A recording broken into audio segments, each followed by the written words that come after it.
Antoinette Gill, pinalagaan ang mga bumabatikos sa kanya dahil sa ginawa nitong pagsayaw sa first birthday ni Baby Mitchell.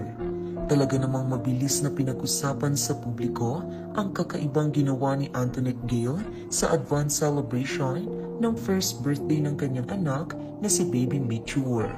Isang sexy dance nga ang ginawa ni Antoinette na ayon pa sa kanyang caption ay first time niyang ginawa para sa kanyang mag-ama.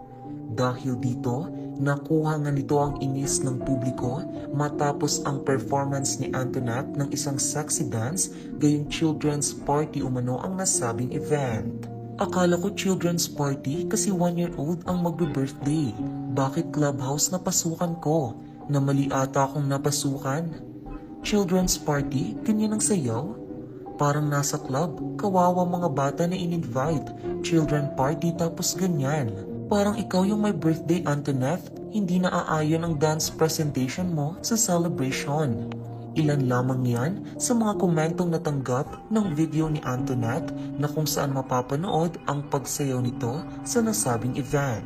Samantala, hindi naman nagpatinag sa mga pangbabatikos na natatanggap ang social media personality na si Antoinette. Sa katunayan ay tila mas ipinakita pa nito na hindi siya apektado sa mga hate comments na ibinabato sa kanya dahil in-upload pa nito ngayon lamang ang naging practice ng kanyang performance. May caption na nito na, "Nakuha ko ba inis nyo? Haha."